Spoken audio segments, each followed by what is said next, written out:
Hola a todas y a todos, gracias por venir a esta nueva tarde de escena rock, este ciclo que arrancó hace, no sé, ya más de un mes, ¿no? Todos los sábados con, digamos, charlas con Lupita Ferrer, periodista, que es la que está a cargo de esta tarea de dialogar con una cantidad de gente vinculada con esto que montamos. Perdón, yo no me presenté, soy Ricardo Watson, uno de los dos curadores de la muestra que estimo que la vieron.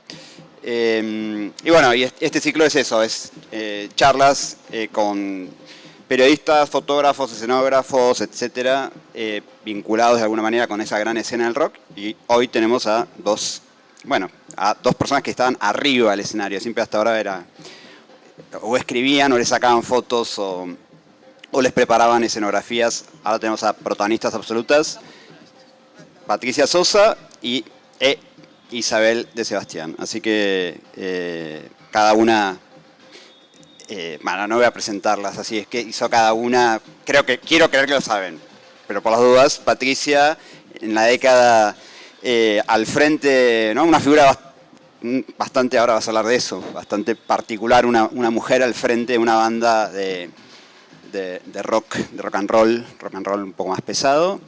Y bueno, Isabel desde un lugar, de muchos lugares, ¿no? De las Baby Squid, con Metrópolis, letrista, compositora, cantante, bueno, las dos cantantes. Te dejo el micrófono. Gracias a todos de vuelta por venir. Muchas gracias. Así es, este es otro de los sábados que nos venimos a encontrar acá a un museo histórico para hablar de rock y sobre todo de un rock, mientras hago esto medio desprolijo, perdón. Bueno, no importa, lo tengo así. Para hablar de rock en una década que venimos descubriendo como única en términos de la explosión que generó del momento de que tenía como ADN variables que no es muy probable que vuelvan a darse, y todas las personas que nos concedieron la buena onda de las charlas que venimos teniendo son protagonistas. Hoy tenemos a ellas dos, las presentó recién acá Mr. Watson, y si bien podemos hablar un montón porque la carrera de ellas sigue hoy por hoy, de hecho tenemos suerte de que Isabel esté en esta tierra, es argentina por supuesto, pero hace años vive en Nueva York, así que tenemos la suerte de que hoy esté acá y de que podamos tenerla para poder escuchar su testimonio. Y de Patricia la tenemos mucho más a mano, mucho más cotidianamente en todos los formatos de hace muchísimos años. Hoy lo que nos va a interesar es que nos cuenten bien qué pasaba en el escenario en ese momento. Cada una tiene, digamos, la particularidad de haber transitado cosas que en ese momento las mujeres no estábamos transitando. Entonces, desde ahí también hay una mirada o hay una historia que nunca fue contada, porque siempre, como venimos notando, fue contada por los muchachos. Por lo tanto, este testimonio va a ser inédito una vez más y esperamos que sea reparador, divertido y honesto. Sabemos que lo va a ser seguro. ¿Por dónde empezar? Hay como también distintos perfiles de ustedes dos como artistas, la calidad de artistas, la calidad vocal, la calidad compositiva, la calidad musical que tienen ambas. Esto lo destacamos también porque se deben haber comido más de una vez una cosa como qué lindo disco que te armaron los muchachos, tus musiquitos, qué lindo que te lo produjo a vos, tu marido te produjo todo lo hizo todo él. Vos de pedo pusiste ahí la voz que te dio Dios. Perfecto. Bueno, vos ni hablar, también compusiste después con Soda Stereo, hiciste esa banda que tiene canciones que son himnos hoy por hoy. Y además pisaste fuerte en una escena under con las Baby Squids, que tampoco era algo que estaba sucediendo, imprimiendo ahí toda una cuestión teatral. ¿Recuerdan cuál fue la primera impresión que han tenido cada una en esos momentos de lo que era estar arriba de un escenario haciendo lo que les gustaba frente a 100 personas, o por lo menos frente a más gente que sus amigos o amigas, gente del palo? ¿Recuerdan cuál fue la primera sensación, emoción? Dale, Isabel. Isabel, gracias. Bueno, hola. Hola. Yo lo que recuerdo es que en determinado momento abrieron las compuertas. Entonces se abrió la gatera y salimos disparados y disparadas hacia un mundo que se abría, porque cuando vivías en dictadura pensabas realmente que nunca en la vida ibas a vivir de otra manera. Yo estaba convencida que nunca iba a votar, por ejemplo. Convencida. Convencida de que nunca iba a votar. O sea, imagínate, no solamente en los años de mi vida, sino en las décadas previas a mi vida, ¿entendés? O sea, yo pensé que votar era algo que se hacía en otros países directamente.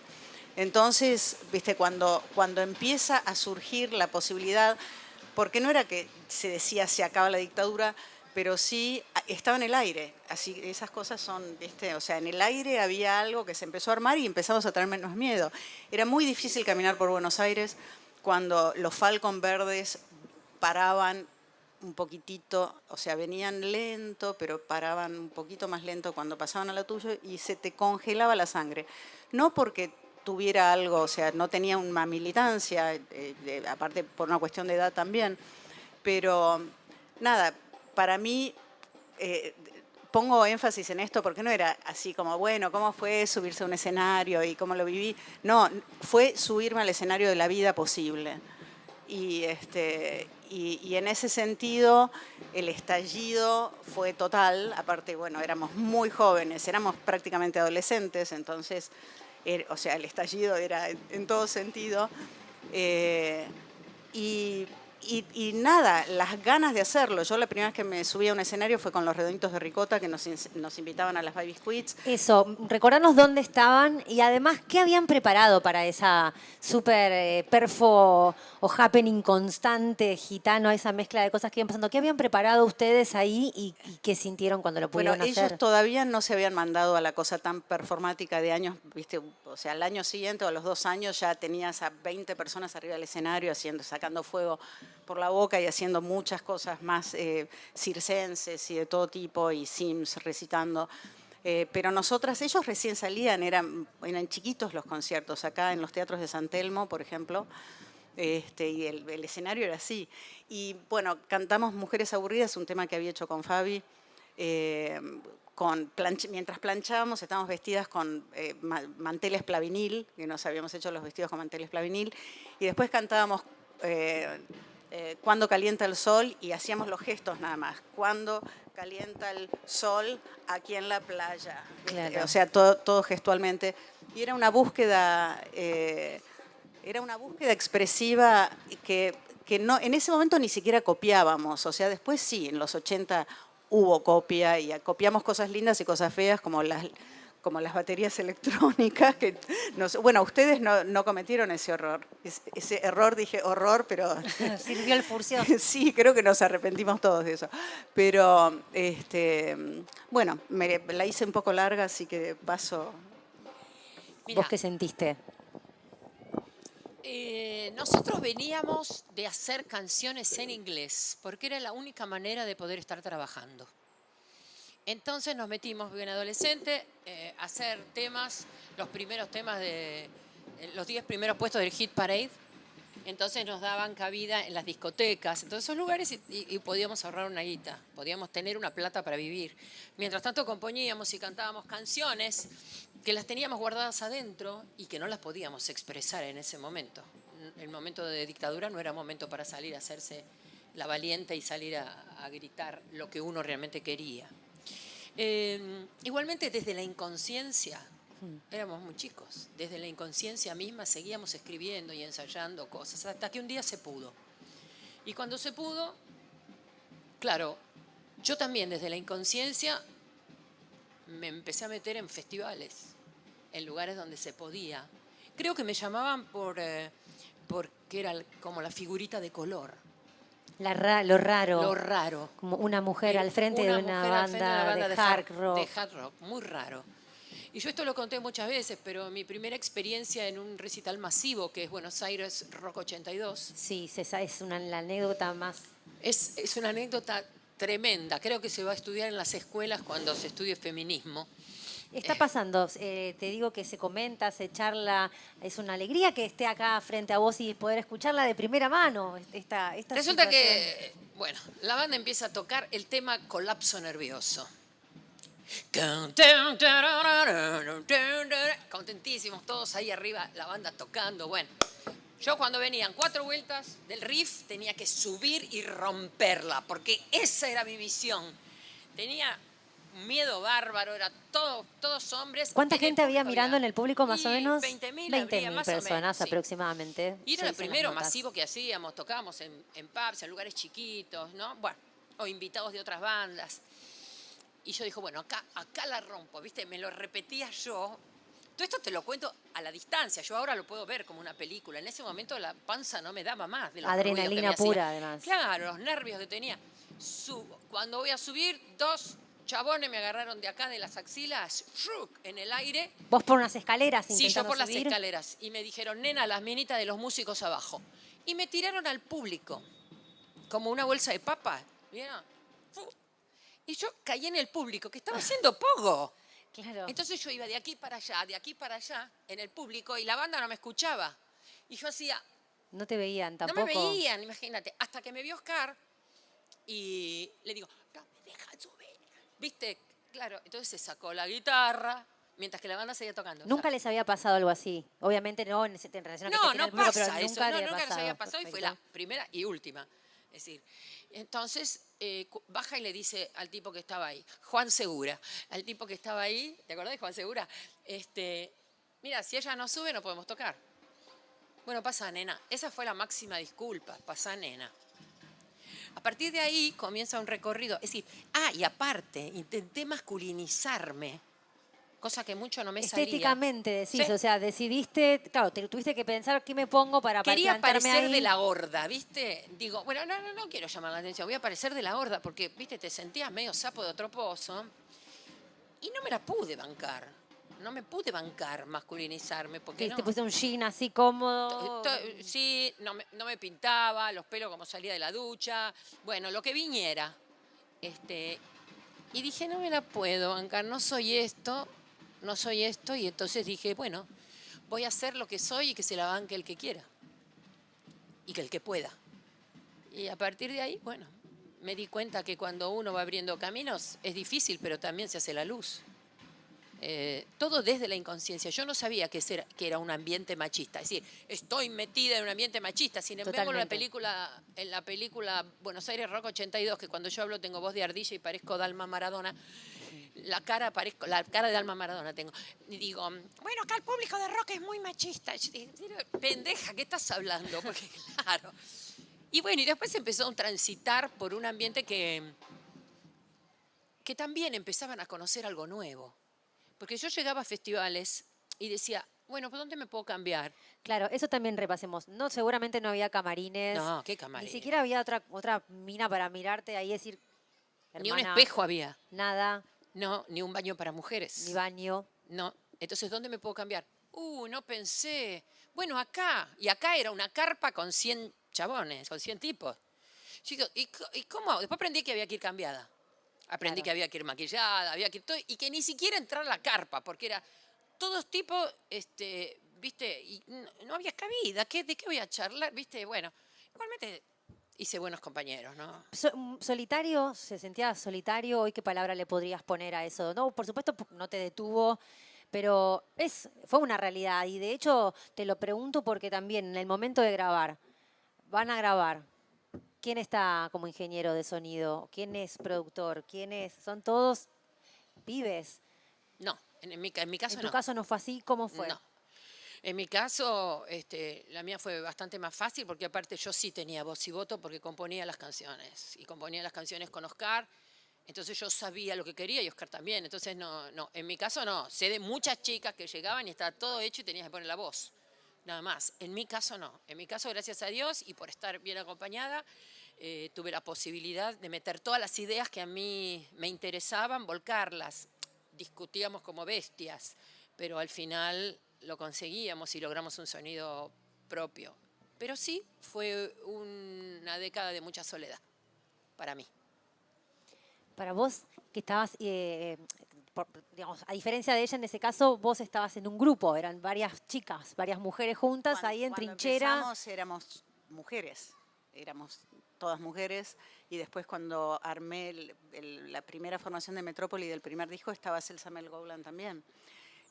Así que siempre me sentí acompañada por mujeres, y después cuando seguí sola con Ulises también me pasaba lo mismo. O sea, en realidad armaba los vestuarios, las escenografías, escribía las canciones, o sea, No había forma que no estuvieras. Sí, de todas maneras creo que eso sucede en los 80, que no estaba, digamos, sistematizada una cosa marketinera específica. Pasaron fenómenos como esto, nosotras pudimos hacer eso, Diana Nylon también estaba haciendo cosas, surgió gente que tenía una impronta propia. Sí, Después Gabriela creo que grabó por ahí- un primer disco también. Gabriela No, es anterior. ¿Es anterior? Gabriela Sí, es sí, anterior, Gabriela sí. o sea, Gabriela 10 años después. 10 años, Sí, bien. Gabriela y María Rosa. María Rosa y después Iorio. vienen las Five Squids, que yo sepa. Y me parece que a mí no me pasó eso. O sea, tengo escenas que recuerdo tan bizarras en los festivales, y uno que compartimos, me acuerdo, que, o sea, estabas hablando del camarín y yo salí al escenario y había punks que demostraban su gusto por el artista escupiendo, y había Sí, gente que recuerdo. estaba esperando a la banda de ella y que no le gustaba. Nosotros éramos como los modernos que hacíamos otra música, entonces era tocar antes de la banda de ella, para los modernos era complejo, ¿viste? Entonces de vez en cuando Pobre. volaba Sí. una lata de cerveza, Sí, sí. ¿viste? Volaban algunas cosas. Y me acuerdo que salí del escenario, ¿viste? Y tenía, o sea, es horrible, yo sé, perdón. Pero era un gesto de amor. Pero ya no sé cómo verlo, digamos, años de análisis de alguien, no sé, para entender cómo puede ser eso un gesto, pero sí. Entonces salgo del escenario y le muestro a Oscar López, que tenía todo el saco negro que tenía hasta el piso, totalmente sucio. Voy al lugar donde estaban todas las cosas de todos los músicos, y me habían robado todo. Estaba en Córdoba con eso, si encima, Ay, qué ¿viste? No lo podía feo, usar, claro. y no tenía nada, habían robado todo. Y después, o sea, para escena bizarra, pero esta no tiene que ver ni con el género, pero sí con locuras de los 80. ¿Vos estabas esa vez en La Falda que robaron todo del escenario? Estábamos en el hotel y mirábamos, decían, cierran las persianas, pero mirábamos y veíamos como uno pasaba con un redoblante, el otro Sí, pasaba con un yo parlante, el estaba, otro sí. pasaba con un pie de micrófono. ¿En o qué sea, situación eso? ¿Qué supieron después de eso? Mira, lo que pasa que en esa época había mucho descontrol, se estaba mirando cómo sostener a la gente, vendían en los termos donde se vendía café, vendían alcohol, engañaban a la gente. Entonces era un público muy desatado, una organización nueva, absolutamente. Mira, yo te cuento, una vez voy a la radio y digo que bueno, que el festival está buenísimo, pero a mí me asusta mucho que cuando empieza a tocar la torre empiezan a hacer poco y tienen unas muñequeras que tienen unos pinches así que un día le van a sacar, me salió la madre adentro, le van a sacar un ojo a alguno, ¿viste? ¿Qué sé yo? Bueno, había un alambrado que dividía al público del escenario para que ya esa noche no rompieran nada. Un alambrado enorme, que desde que empezó el festival los tipos estaban así, con el alambrado. Cuando le toca la torre que cerrábamos, el alambrado era una maravillosa rampa para subir al escenario. Hermosa. Entonces, yo estaba cantando. Eso, ¿qué veías vos desde arriba también? Yo veía, chicos, como si fueran un ejército de los unos. Vienen caminando así, viste, todos negros. Si tenías un color eras blando, no, tenía que tener todo de negro. La banda tocando y se empezaban a trepar por el alambrado y yo ahí con una minifalda, la más corta que encontré, estaba ahí y venía. Y que Oscar se sacaba la guitarra y que se me ponía delante. ¿Viste? Digo yo, ¿qué va a pasar? Ponerlo en cámara lenta y de repente que yo le digo, sácame a la seguridad de acá. Porque me di cuenta que nos enfrentaba la seguridad, lo único que hacía era poner más violentos al público y a nosotros incómodos. Entonces, estás loca que vamos a sacar la seguridad. No, sacala. La cuestión es que le permitía al que subiera, al del público, venía corriendo. Un tipo que si lo ves parado por una esquina, salir rajando para la otra, venía, se sacaba la muñequera, me la entregaba, me daba un beso en la mejilla y se tiraba palomita al público. Eso fue maravilloso, esa transformación. Era maravillosa, era que la música estaba uniendo, eran otros factores externos los que hacían que la gente se pusiera violenta. Y me di cuenta que ese público de la Torre a mí me amó, yo fui su chica. Yo fui su chica y me cuidaron. El público de la Torre me cuidó a mí. Me sentí absolutamente protegida. Para vos, Isabel, ¿cómo fue el cambio de la relación de ustedes componiendo y creando, habitando estos nuevos espacios que se abrían en el Under y después también compartiendo escenario y canciones con otros músicos, con Spinetta, con Virus, después a lo largo de otros años? ¿Cómo fueron viendo esa transformación del público? Si lo pueden relacionar con el cambio en relación al inicio de una democracia, si lo pueden relacionar en relación a una generación o a cruces de generaciones, ¿no? ¿Les pasó eso? ¿Les pasó estar ahí en esa efervescencia de los 80 y cruzarse con generaciones pasadas? Yo, o sea, me sale la palabra grieta, porque en realidad había una gran grieta. Para la gente del jazz veníamos a ser infradotados musicales, o sea, había una grieta inclusive entre el público Sí, claro. tuyo y el mío, y después se afianzó, entonces era el de Los Redondos contra el de Soda, y después creo que se fue tranquilizando. Pero una cosa que pensé recién que me parece interesante, que por ahí tiene que ver con otra cosa, y es que, digamos, ser una mujer en ese momento, que estaba totalmente naturalizado, que, por ejemplo, cuando cantaba con Virus, Federico insistía que le suban el monitoreo o esto y lo otro porque era hiper profesional. Si yo hacía lo mismo, yo era una histérica, pero él era un profesional. Siempre, eso pasó siempre. O sea, la diferencia era de esa naturaleza, pero como estaba naturalizado, uno no lo vivía como, ¿entendés? O sea, a mí me parecía, qué genial, o sea, se me ocurrió hacer música a los 19 años, pude hacer canciones, pude tocar, me parecía que era todo bastante beneficioso en todo caso.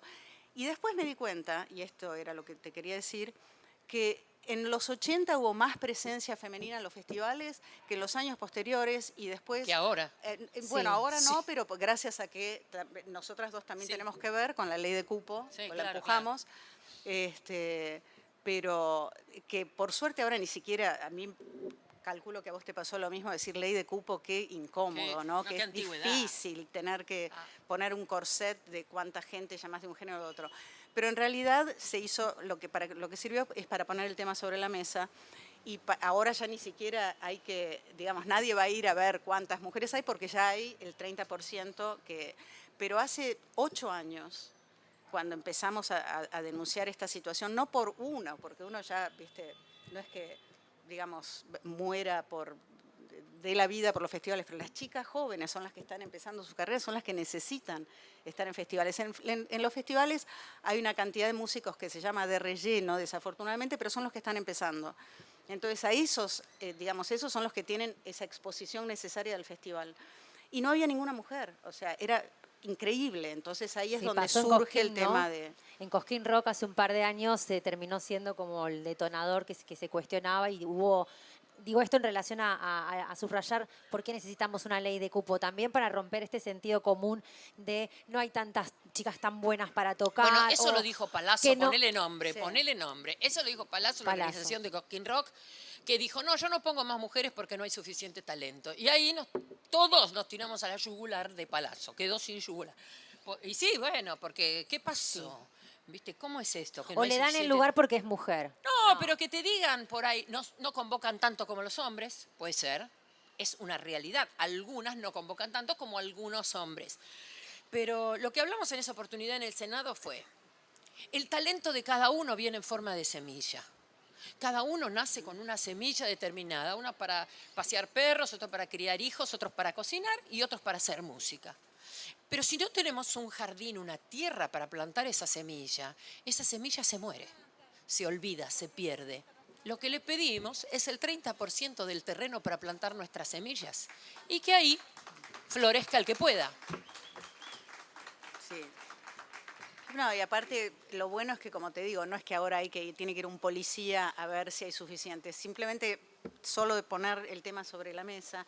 Esto surgió también a partir de que me llegó un estudio de Chile sobre todos los países de Latinoamérica. Sí. Y Argentina tenía un 8% de mujeres y en todo el resto de los países había 20, 25, 30, 35, 40. Wow. Entonces me habían invitado a un programa de televisión del Canal de la Música y cuando yo conté esto me dijeron trae el estudio y yo a la noche llevé el estudio y Celsa me estaba entrevistando. Entonces al día siguiente, yo estaba en Buenos Aires, nos encontramos con varias otras músicas para ver si podíamos hacer algo. Pero bueno, por eso, o sea, de todas maneras lo que me interesaba rescatar es que no nos dimos cuenta en los 80 digamos, del machismo, porque había más mujeres arriba de los escenarios en los 80 que en los 90 y después, o sea, a nivel pero yo me daba volumen cuenta, de hombres y de mujeres. Yo me daba cuenta que algo pasaba y que era diferente y que era sapo de otro pozo. Sí, sí, Generalmente a todos los lugares donde iba, o eran las minitas de los músicos o eran las compañeras de adicciones. Claro. Es así. Si vos no eras la minita de los músicos ni tenías adicciones, no estabas. No estabas. Subías al escenario cuando tenías que tocar. Y entonces yo pude ganar por imposición, por el carácter que tengo. Pude poniendo cara de culo, que no es de mi naturaleza. Entonces me tuve que hacer una burbuja. Y decían, no, con esta mina no vayas a hablar porque es tan brava. Sí. Yo era la brava, ¿viste? Y no es de mi personalidad, entonces sufría. Porque me la pasaba sola. Claro. Claro, entonces sufría. Y cuando salía de mi cuarto, yo era la brava, dura. Para colmo, fines de los 80, yo tuve a mi hija. Y yo empecé a viajar con mi hija. Las giras las hacía con la nena. Cumplió los 5 meses en el tren de Moscú a Leningrado, en la gira grande que hizo La Torre. Eso también hay que tenerlo en cuenta. Hay que ser muy heavy metal para meterte una bebé en una mochila y salir al mundo. En ese momento, además. Claro, hay que tener mucha fortaleza, ¿viste? Para poder dar la teta, cambiar los pañales, cuidarla, a la noche ir a cantar y a la mañana madrugar porque está llorando. Es decir, vamos. Ahora que pasaron esas décadas, ¿no?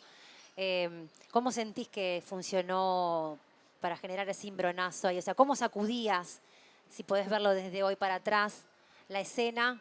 Y no solamente la escena sobre el escenario, sino toda la escena, ¿no? Imponiéndote, maternando de esa manera ahí, mezclando también con tu vocación. Mira, ¿Qué les pasaba? ¿Qué pasaba alrededor? No, yo decidí que esa era mi vida.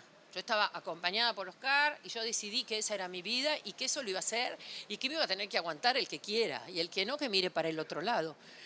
¿Viste? Porque yo me daba cuenta que mi comunión con el público era fantástica. Era fantástica. Entonces, ¿qué me importaba? En realidad, que el otro pusiera cara de culo, no me importaba mucho. Lo que sí que, freno.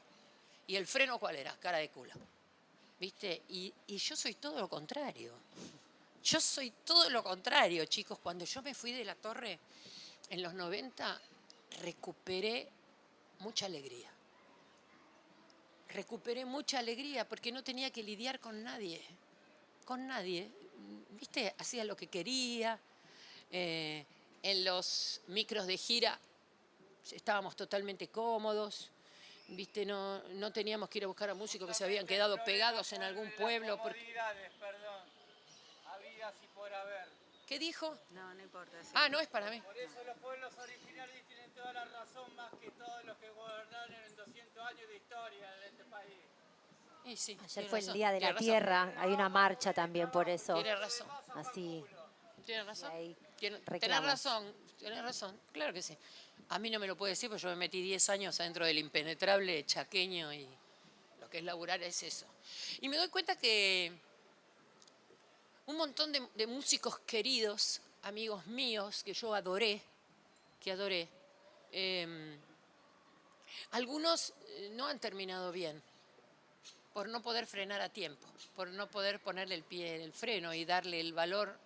¿Por qué? Por cómo era la adrenalina, el frenesí de los 80, demasiado vértigo, drogas, demasiado de todo. vértigo, por lo menos para mí, para mi alma, demasiado vértigo. Y no me podía sumar. Es un relato que surgió varias veces durante las charlas que ¿Sí? venimos teniendo. Sí, como una característica de la década que la distinguió de las anteriores en un punto, que también se mechaba con ese caldo o esa efervescencia de la que hablabas vos, Isabel, ¿viste? El fin de la dictadura. Bueno, Sí. había ahí como una pulsión que se mezclaba. Claro que Se sí. viene repitiendo en las charlas, eso Sí, también. claro que sí. Fue fuerte, sobre todo que nosotras éramos adolescentes, ¿viste? Y enfrentarte con un mundo así era un poco choqueante. Era un poco que te daba miedo, a otros no les dio miedo. Y es así. Sí, Isabel. Quiero agregar algo que me gusta como mirar las cosas en un marco, pero así como pasó con los directores de cine, también con los psicoanalistas en determinado momento, que tenían categoría de semidioses, los que llegaban a un determinado nivel, pasó esto con los rock stars, ¿no? O sea, la impunidad que podía tener un Un rockstar. un rockstar era total prácticamente. Y aparte lo que se generaba, fue muy tóxico, porque se generaba, o sea, yo veía a las chicas entrar por las ventanas cuando me iba de gira con Luis Alberto, o sea, ¿entendés? Tratando de abrir la ventana desde afuera para meterse.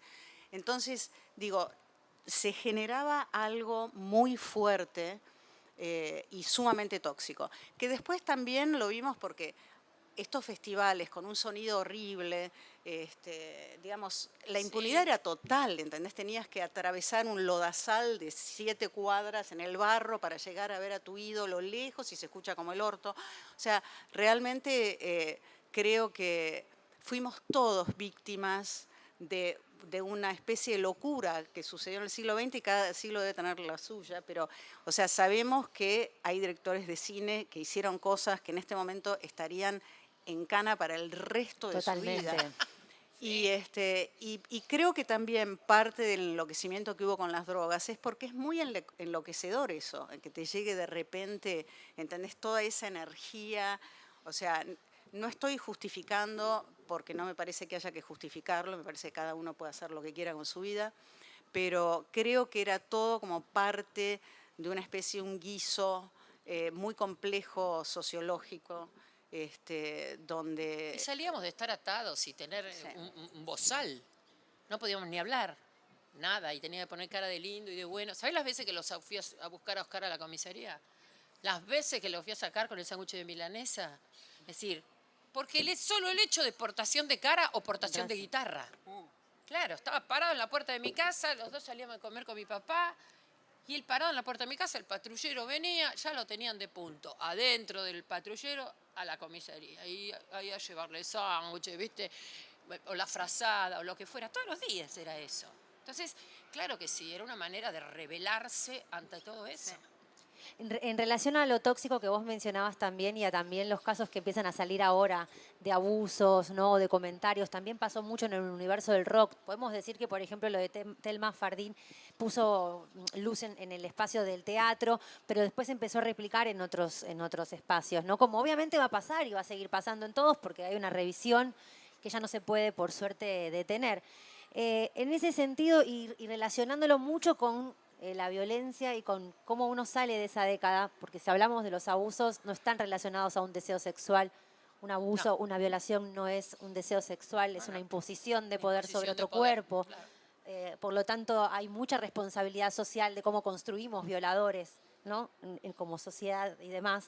En ese sentido, en el momento, me imagino que lo veían o no, pero ¿cómo podías reaccionar? O sea, o negabas, o no quedaba tan claro, o no lo podías creer, o era obvio. ¿Qué pasaba en esa situación? ¿Qué pudieron ustedes releer ahora? Porque también hemos naturalizado tanto a llegar acá, nosotras también, nosotras mismas, ¿no? Sí, estaba totalmente naturalizado, o sea, vos debes haber sufrido algún abuso, yo lo sufrí. No, yo no sufrí. Vos no lo No, sufriste. se hubiera ligado varias piñas. Sí, pero bueno. Bueno, otro tipo de abuso es un abuso, golpe, Depende de estás las diciendo. edades Sí, también. claro, claro. Pero estaba totalmente naturalizado, o sea, era algo que ni siquiera te planteabas. No, mira, a mí me agarraba, yo me rebelaba. Absolutamente me Bueno, rebelaba. Y yo me enfrenté también, con yo más de también, uno pero por subir menores de edad al micro. sí. Porque las menores de edad subían solas, aparte. Sí.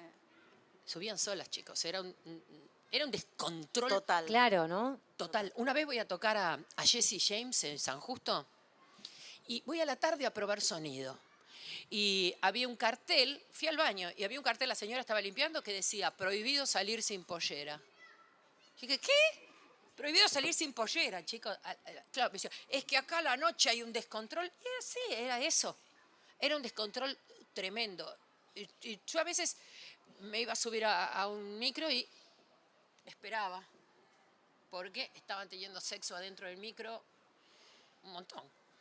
¿Viste? Y era horrible, Horrible. espantoso. Y yo con la nena acá, Claro, en la encima. mochila. ¿Entienden? Hemos vivido situaciones que no se los recomiendo a nadie. Y nunca, en mi personalidad no está hacerme la tonta. ¿Qué va a hacer? Hay muchos que sí, que bueno, hago la vista gorda y chao, ¿viste? Yo prefería, bueno, me voy caminando. O me voy en un auto que me lleve alguien. El micro utilícenlo ustedes, yo no lo quiero utilizar más. ¿Viste? Y era muy feo ver esas chicas que no se querían, que no se valoraban, y estos pibes que abusaban de su impunidad,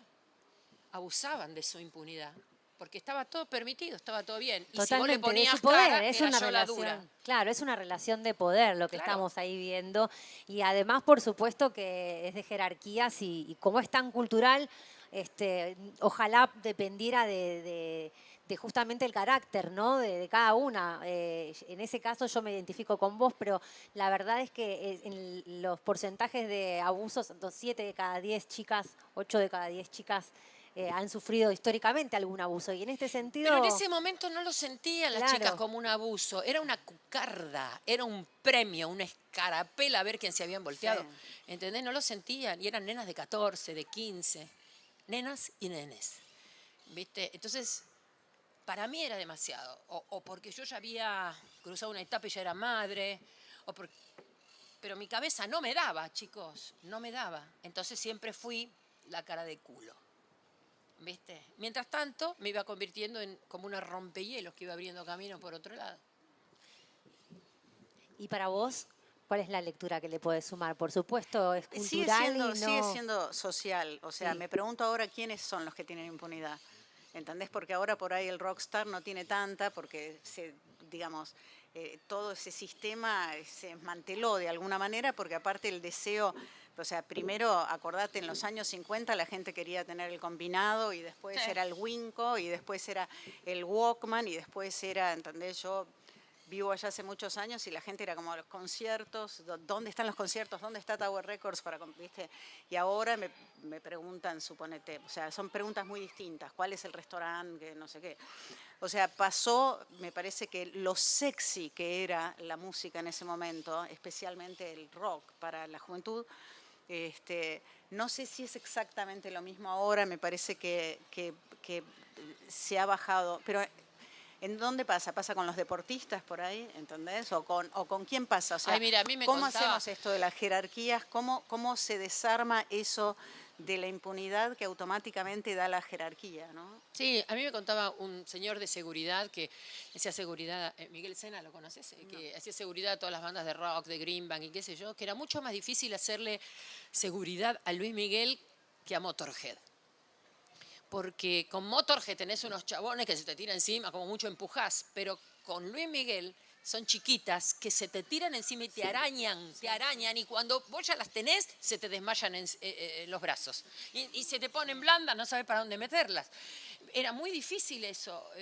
Yo creo que esta es una manifestación absolutamente femenina hacia los hombres. Yo no vi nunca a los hombres desesperados por tirarse arriba mío.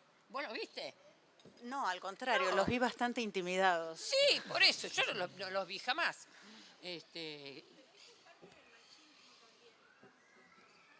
Eso es parte del machismo que estamos todos trabajando, dice acá. ¿Por qué los hombres convocan más a las mujeres? También tiene que ver con eso, Claro, esa cuestión Sí. estructural que estamos trabajando. es verdad. A todas nos pasa lo mismo, dice. Sí, de hecho, acá chocan estas situaciones de que efectivamente había muchas mujeres en relación a una década anterior o a lo que pasó en el 2000 también acá, o que después en los 90 que con el rock se chaboniza, ¿no? De algún modo todavía más duro en un punto. Ustedes cuando arrancaron, ¿qué querían cantar? ¿Qué querían expresar? En tu caso, bueno, con toda la cuestión también más teatral. En ese momento, si vuelven a cero, y ya no importa si sabían que eran mujeres, que estaban en un universo de pibes, que el rock era más no, ¿por qué estaban ahí? ¿Qué querían hacer? ¿Qué querían cantar? ¿Qué querían decir? ¿Qué querían explorar? A inicios de los 80. Voy. Yo sentía que el cielo era el límite. O sea, que todo era como llevar la imaginación. Entonces, o sea, ¿qué puedo hacer? Bueno, agarro cartón corrugado, lo pinto con no sé qué, le pongo telas fluorescentes. O sea, ¿entendés? Yo me vestía de ferreterías, me ponía mangas de virulana, las polleras las hacíamos con las gomas de los lavarropas. En realidad era cómo hago para llegar al límite de la imaginación, ¿no? Y con respecto al mensaje de las letras, siempre tuvo mucha carga social, de alguna manera. Lo que escribí, Héroes Anónimos, es un tema, o sea, siempre sigo con el mismo tema. O sea, ¿dónde está la solución a las cosas? En el vínculo, ¿entendés? O sea, con esa fuerza del más allá que encuentro en tu mirada. Entonces siempre más o menos tuve una temática que tenía que ver con nuestro destino digamos, y con la violencia, y cómo hacer para que la violencia no nos extermine, ¿no? Porque, o sea, está muy en el aire aún hoy, ¿no? La violencia entre nosotros, en todo sentido, ¿no? No hablo solo de robos o cosas así. Así que nada, yo lo que quería decir es, no quiero que vuelva la dictadura. Entonces tenía una canción llamada Muñecos Uniformes, ¿viste? Tenía o sea, mis canciones eran totalmente, digamos, pro democracia, antidictadura y de vínculos. O sea, era muy específico. Y por otro lado, el tema de la poesía, que en realidad estaba pensando que antes de que llegara el rock, teníamos al Club del Clan, teníamos a Música en Libertad, teníamos Palito Ortega, Violeta Rivas, a muchos personajes, pero no existía tanto en la música moderna, que fue la música que en los 60 vino a reemplazar un poco el peso del tango y del folclore, que tenían un acervo poético muy fuerte, el folclore y el tango, y de pronto vino esta música más tonti, viste que había muchas digamos, como copias a canciones de afuera, Sí, no copias, locales, versiones locales. sí, Sí. versiones. Y de pronto irrumpe Muchacha de Ojos de Papel, ¿entendés? Entonces es como, wow. Yo realmente me sentía tan sola cuando era adolescente, pero tan sola. Iba a una escuela donde las chicas eran distintas y yo, a mí me gustaba otra cosa y era más bohemia por naturaleza y era la que cantaba en la escuela. Y después terminé cantando con Luis Alberto. Pero o sea, sin ese disco de Luis Alberto que yo ponía en el Winco y me acompañaba, entonces, o sea, lo que fue para mí es compañía. Y me doy cuenta, ¿por qué? Porque tenía poesía, porque no me podía quedar, o sea, sí me gustaban algunas canciones más, digamos, menos poéticas, si querés. No tengo nada contra las canciones que no son poéticas tampoco, hay maravillas. Pero creo que lo que tuvo el rock que enriqueció fue, digamos, la parte poética, la poética, porque también la tiene Charlie, también la tuvo Fito, o sea, la poética. Y no quisiera olvidarme hoy de mencionar que con la guerra, si de alguna manera sigue habiendo figuras de los años 80 al nivel convocante que sigue habiendo, es porque en la radio se prohibió, los militares prohibieron la música en inglés. Entonces estaban tus canciones y mis canciones en la radio, Sí. que no hubieran estado si no hubo esa prohibición. ¿Verdad? Y a mí no me gustan las prohibiciones, pero me doy cuenta que quizás tendría que haber algo de cupo para músicos argentinos, porque es prácticamente imposible escuchar música en español en la radio. Así que, bueno. Ya les cuento esto y ya me tengo que ir yo. Chicos, a las 7 empieza mi función de teatro. O sea, tengo que salir rajando. Yo protesté mucho. Estaba muy metida con la realidad social y largué todo lo que tenía. Sí, escribí discos como Viaje a la Libertad. 7 fueron los discos Sí, 7. de La Torre. Discos como Viaje a la Libertad, como el primero, La Torre, es decir, eran discos donde mostraban la realidad nuestra política y social de ese momento. Algunos que los habíamos escrito antes, que terminara la dictadura.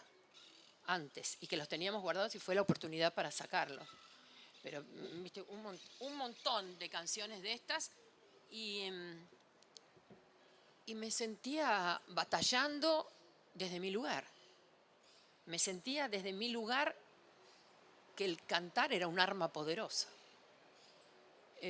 No sentí nunca que yo era una chica blanda subida arriba de un escenario naif que iba a cantar canciones que la gente iba a poder tomar el té mientras yo cantaba. Yo sentí que iba a despertar conciencias. Y eso ahora, después de muchísimos años de meditación y de entrar en una vida espiritual y todo eso, me doy cuenta que estaba predestinado, que yo no sabía qué palabra ponerle a eso. A las letras que escribían. Claro, pero estaba predestinado a en que en ese momento tenía que estar ahí parada para abrir ciertas cabezas y que no se me tomaba tan en cuenta porque era mujer. ¿Entendés? No se me tomaba en cuenta porque era mujer.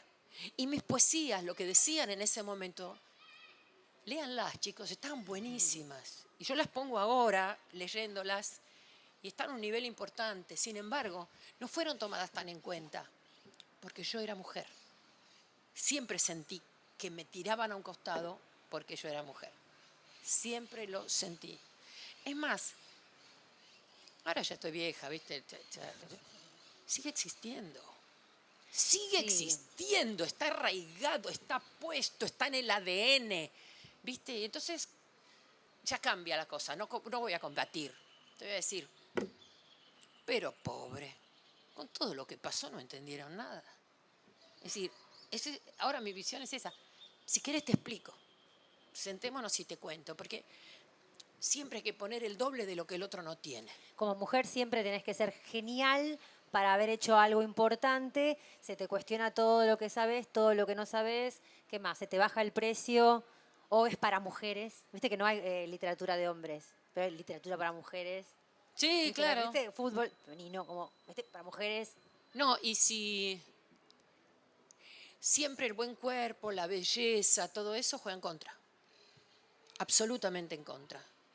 ¿Viste? Porque cuanto más fea seas y estés más siendo, qué sé yo, totalmente perteneciendo a la horda, entonces sos talentosa.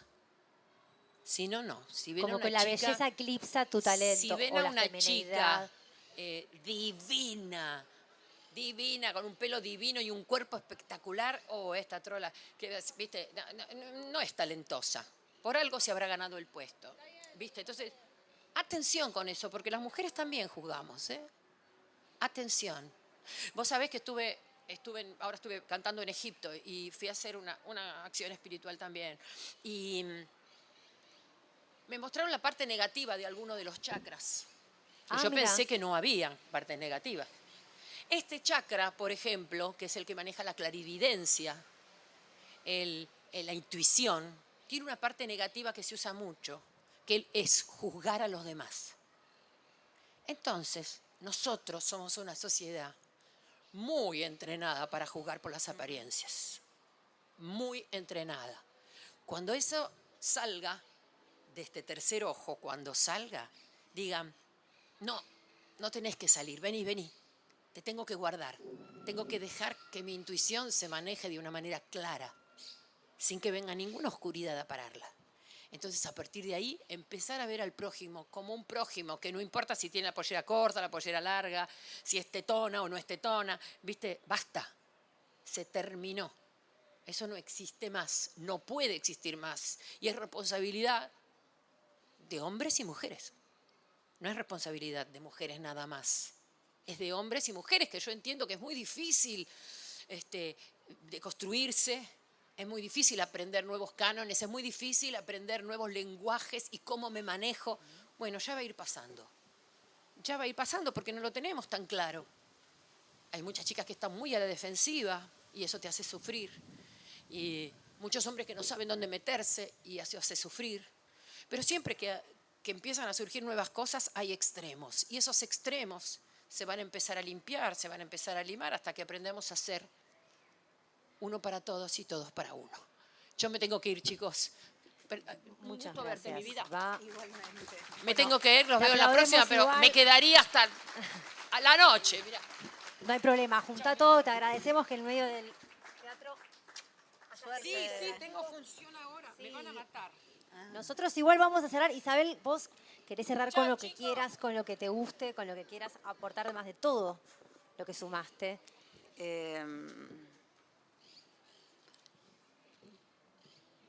Bueno, puedo contar una cosa personal, que es que en el 2014 jamás pensé que iba a suceder, pero me gané un Gardel, mejor disco pop, y cuando me lo entregaron a la tarde en la Confitería Ideal. Mejor disco pop femenino, mejor folclore femenino y tango femenino se entregaban en la Confitería Ideal a la tarde, y los mismos premios a la noche se le entregaban a los hombres en el Gran Rex. Entonces, digamos, Más bajada de precio no se podía. entonces voy al Gran Aunque es Rex. divina la ideal y todo, pero... Voy al aparte cómo lo habían, en realidad lo habían, habían puesto las 3 fotos de las 3 nominadas, y había las otras 2 músicas estaban literalmente desnudas. O sea, una tenía el brazo, ¿viste? Las Como fotos esas que habían fotos. elegido, decís... Sí, habían elegido Ok. 2 fotos de mujeres prácticamente desnudas, sin nombre. Y después estaba yo vestida con nombre. Entonces digo, bueno, por lo menos tengo ropa y nombre, ¿viste? O sea, le retuiteé porque era como, ¿viste? ¿Por qué? O sea, si hubieran encontrado una mía en pelotas, también ponían esa. Pero cuando voy a la noche al Gran Rex,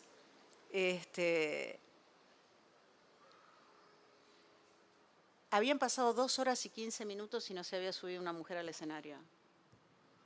Entonces, en un momento estaba Gabo Ferro ahí, había otra gente alrededor. Le digo, che, ¿te diste cuenta que hace 2 horas y media? O sea, Sandra Mianovich presentaba con Petinato, pero aparte de Sandra, no había subido ninguna mujer en 2 horas y 15 minutos. Y le digo a Gabo, ¿viste que no hay, o sea, no se subió ni a hacer un coro? Mirá que pasaban bandas, tocaban, gente que ganaba premios. Claro, los de las mujeres los habían dado a la tarde. Entonces me di cuenta que apenas me di cuenta yo, nadie de los que tenía alrededor se había dado cuenta. Eso te iba a preguntar, cuando empezabas a hablar con tus colegas, mujeres o varones, no importa, ¿no? O sí importa, ambos.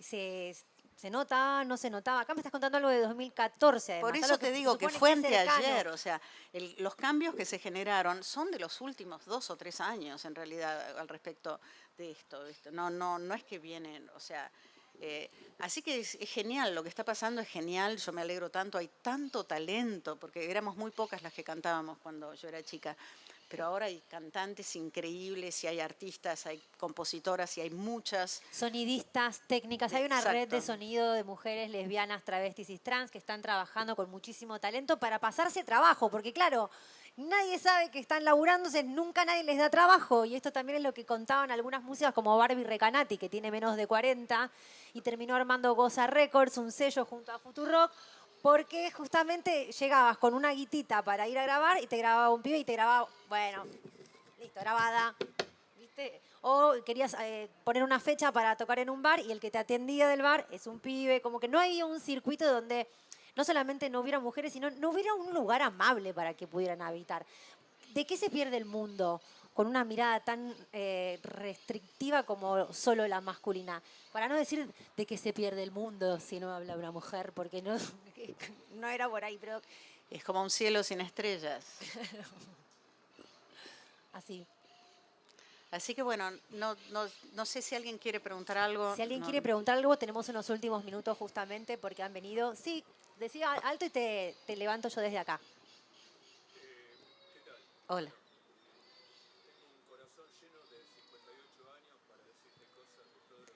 Un corazón lleno de sus 58 años, todo lo que vivió con ella. Pregunta.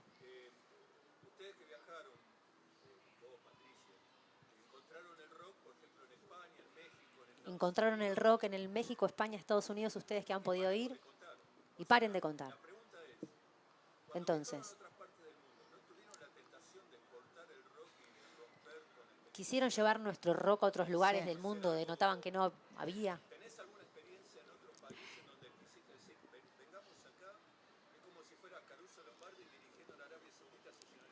Caruso Lombardi dirigiendo en Arabia Saudita se llenaría de dinero.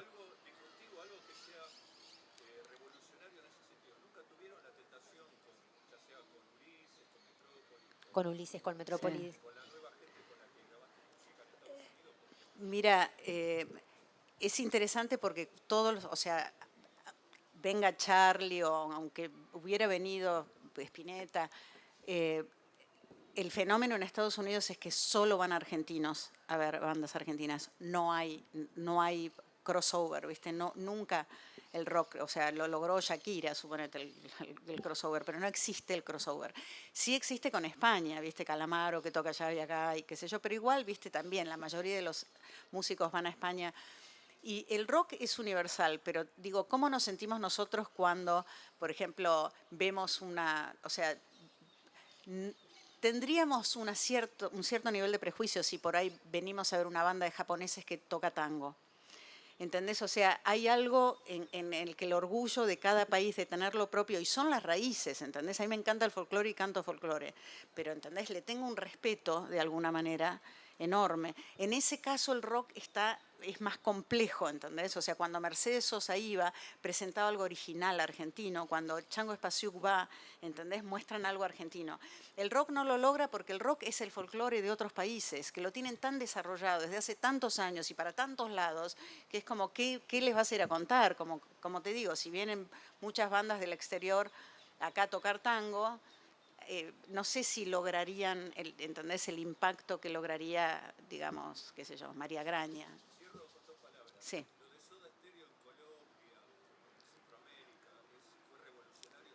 Sí.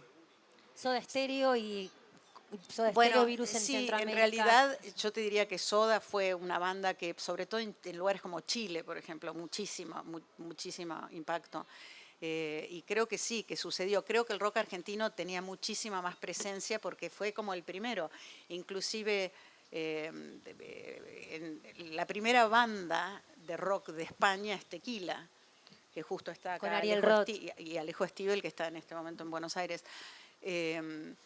O sea que Argentina, viste, tuvo una cosa como de correr la cancha, viste, pero después perdimos ese lugar completamente. Y el nivel de producción que hay en este momento en otros países de Latinoamérica digamos, tiene más expansión, si querés, regional que el rock argentino. ¿Alguien quiere hacer algún otro comentario? Sí.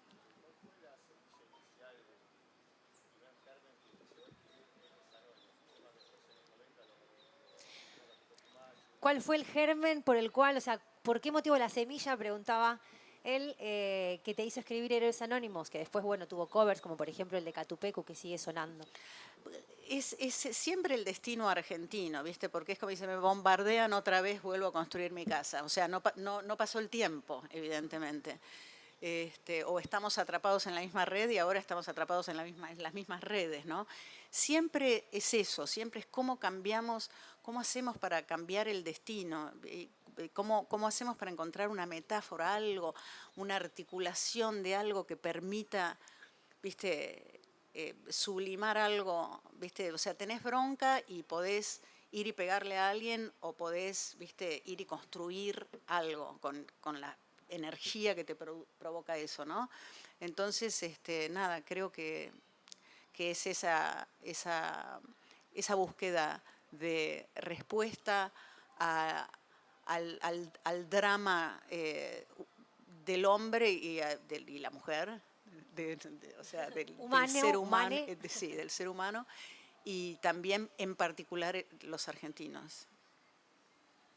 Qué canciones. Sí. ¿Por qué se separa Metrópoli?